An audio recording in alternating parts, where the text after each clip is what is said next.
Operation Midnight Climax, the secret begins. They called it an experiment.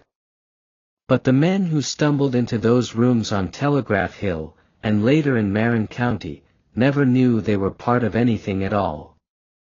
They believed they were seeking pleasure, a fleeting encounter with a woman of the night. Instead, they became unwitting subjects of a government experiment, drugged without consent, spied upon from behind mirrors, their minds dismantled in the name of national security. To the men of Langley, this was more than rumor. It was a warning. What if the Soviets had mastered techniques to control the human psyche? What if they could chemically alter loyalty, erase memory, or create unwitting assassins? The CIA could not afford to be left behind.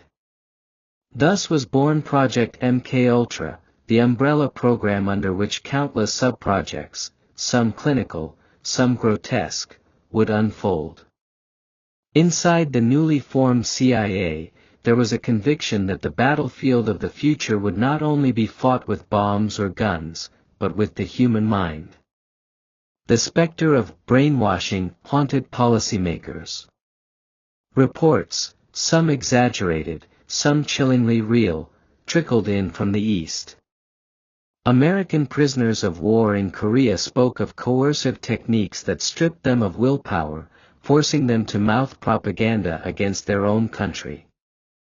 In China, accounts circulated of re-education camps where thought itself was bent into obedience. The year was 1950. America was gripped by paranoia. The Soviet Union had detonated its first atomic bomb the year before, shattering any illusion of U.S. nuclear supremacy. On the Korean peninsula, war was escalating into open bloodshed. Washington feared the spread of communism not only abroad, but within its own borders. According to official records, this was one of the strangest chapters of America's intelligence history. But whispers among those who lived through it suggest something darker, a calculated descent into psychological warfare, a sanctioned invasion of the human soul. The project was called Operation Midnight Climax, and it remains one of the most disturbing secrets ever carried out under the flag of the United States. The story begins not in San Francisco, but years earlier, in the shadowy corridors of the Central Intelligence Agency during the early years of the Cold War. By the mid-1950s, the agency had already experimented on soldiers, students, psychiatric patients, and even unsuspecting civilians. But Sidney Gottlieb and his team hungered for more unfiltered data. Laboratory conditions were sterile, artificial. They wanted to know, how would LSD affect a person in the wild, in real life, when the subject had no idea they were being drugged? The answer would be found not in hospitals or universities, but in the brothels of San Francisco. George Hunter White was a man of contradictions. Outwardly, he was a respected federal narcotics agent, serving with distinction in the Bureau of Narcotics. But beneath the surface, White was flamboyant, reckless, and drawn to the lurid underworld. He drank heavily, cultivated a brash personality, and had few moral qualms about bending the law. To the CIA, this made him perfect. White was recruited by Sidney Gottlieb to oversee a clandestine operation that would remove all ethical safeguards. In 1955, White was given funds to set up a safe house in San Francisco. On the surface, it resembled an ordinary apartment, modestly furnished, with a stocked bar and suggestive decor. But hidden within its walls were microphones, listening devices, and most importantly, a two-way mirror. Behind the glass, CIA operatives could observe everything that transpired without being seen. This was the first sight of Operation Midnight Climax. White employed prostitutes, paying them not only for their services, but for their complicity. Their task was simple: lure men from bars, bring them to the safe house, and without their knowledge, slip them doses of LSD in their drinks. Once drugged, the unsuspecting men were observed as they descended into hallucinatory states. Their conversations, reactions, and vulnerabilities were meticulously recorded. For the men, the encounter was meant to be a moment of illicit pleasure. For the CIA, it was data, raw, unfiltered insight into the human psyche under chemical assault.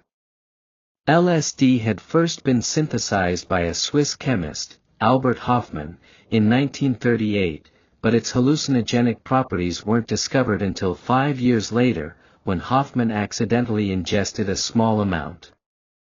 What followed was a cascade of altered perception, a drug trip so bizarre and powerful that Hofmann himself questioned whether he had stumbled upon something that could reshape psychiatry, or weaponize the mind. To the CIA, LSD was not a curiosity. It was a potential tool of espionage, a chemical key that might unlock control over enemy agents, politicians, or even entire populations. According to declassified files, MKUltra officially began in 1953, under the direction of Sidney Gottlieb, a chemist whose mild demeanor masked a ruthless devotion to psychological experimentation. Gottlieb believed that substances such as LSD, lysergic acid diethylamide, a newly discovered hallucinogen, held the key to unlocking and manipulating human consciousness. According to official records, the experiments were framed as an exploration into defense against covert attack. But the methods revealed something else, a fascination with power. How far could an ordinary man be pushed? Could drugs strip him of secrets, shatter his identity, or render him pliant to suggestion? The safe house became a theater of the grotesque. Prostitutes played their roles while CIA officers watched from behind the mirror, sipping martinis as their subjects stumbled through confusion and terror. George Hunter White, in particular, was notorious for indulging in the voyeuristic thrill of the operation. The records that survive tell of bizarre and unsettling scenes. Men who wept uncontrollably. Others who babbled about secret fears or past crimes. Some became violent, thrashing against hallucinations that no one else could see. One account describes a subject convinced he was being chased by giant insects crawling across the walls. Another believed the prostitute was a demon sent to drag him to hell. The operation expanded. Another safe house was opened across the bay in Marin County. The experiments grew bolder. Doses were increased, mixtures of drugs tested, psychological manipulations added to the already disorienting brew. There are claims that subjects were interrogated, seduced into confessions, even subjected to blackmail schemes. After all, what easier way to compromise a man than to place him in a brothel, drug him, and record his every word and act? Yet whispers leaked from within. According to unofficial accounts, not all subjects of Operation Midnight Climax survived. There are hints, unverifiable, but persistent, that overdoses occurred, or that certain men were pushed into madness so severe they never returned to normal life. Neighbors near the Telegraph Hill safe house recalled strange occurrences, men stumbling incoherently into the street, women laughing at odd hours, shadows moving behind curtained windows. Few knew that the apartment was a front for the nation's most secretive intelligence agency. But most disturbing of all were the absences. The CIA destroyed the majority of its MKUltra files in 1973, under orders from Director Richard Helms, just as congressional scrutiny was beginning to mount. What remains are fragments, heavily redacted reports, personal testimonies, and scattered documents overlooked in the purge. Some believe the most damning evidence was erased forever. Later, In his own writings, White confessed with chilling frankness. Where else could a red-blooded American boy lie, kill, cheat, steal, rape, and pillage with the sanction and blessing of the All-Highest? This was not science. This was sadism, sanctioned under the banner of national security. But what happened next defies logic. The CIA, supposedly seeking to defend America against the psychological weapons of its enemies, began to indulge in the very abuses it claimed to fear. Midnight Climax was no longer about defense. It was about control, voyeurism, and the intoxication of unchecked power. George Hunter White himself seemed almost to relish the corruption.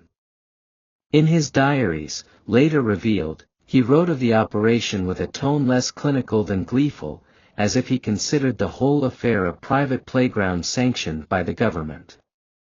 The implications were staggering. If an ordinary citizen could be made to reveal intimate secrets under the influence of LSD, what might be done to enemy agents? Or political adversaries? Some believe the lessons of Midnight Climax were later applied in ways far beyond what has ever been publicly admitted. There is another layer of mystery. Among the scattered documents, there are references to behavioral engineering, a phrase that raises more questions than it answers. Was the goal simply to observe? Or was the CIA actively attempting to mold and reshape human behavior, to create pliant subjects for espionage, or even for assassination? By the late 1950s, Operation Midnight Climax had become a fixture of CIA experimentation. Dozens, perhaps hundreds, of unsuspecting men passed through those safe houses, their nights of indulgence turned into nightmares of disorientation and control. But the cost was not measured in data alone. For each man who staggered away, confused and violated, there were ripples of consequence, marriages ruined, careers shattered, lives twisted by memories that made no sense. Some never knew what had happened to them. Others were left to wonder why a single night had left their minds scarred forever. According to one fragment of testimony, a subject later confessed, "I thought I was losing my mind. I saw colors that didn't exist, faces melting into shadows. The woman whispered things to me that I could not forget. When I woke, I felt as if my soul had been stolen." Was it paranoia? Hallucination? Or a glimpse into the real intentions of Midnight Climax? As the 1960s dawned, the operation expanded further. Portable surveillance equipment was introduced. George Hunter White himself relocated to a new safe house, continuing his experiments with renewed zeal. The line between observation and manipulation blurred. Reports emerged years later suggesting that Midnight Climax was connected to broader CIA efforts to develop what some have called Manchurian candidates, individuals whose minds could be reprogrammed, whose wills could be bent to commit acts they would otherwise resist. Though no official proof exists, the circumstantial evidence is haunting. The prostitutes, too, became more than lures. Some accounts suggest they were encouraged to manipulate the men psychologically, extracting personal details, secrets, or even guiding them into criminal acts while drugged. All the while, CIA officers behind the mirror took notes. According to one declassified memo, White reported, the man was rendered susceptible to suggestion. He spoke freely of personal matters he later claimed not to remember. Subject remains unaware of any manipulation. Because when Midnight Climax finally came to light, it would shatter the fragile trust between the American people and their government. And some believe the full truth has yet to be revealed. But even as the program thrived in secrecy, cracks were beginning to appear. Rumors circulated. Journalists began to sniff at inconsistencies in federal narcotics work.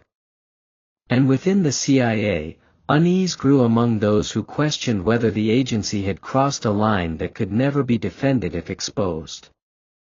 For now, however, the secrets remained locked behind mirrored glass, and the voices of the drugged were silenced in classified files. Yet history has a way of unearthing what institutions wish to bury.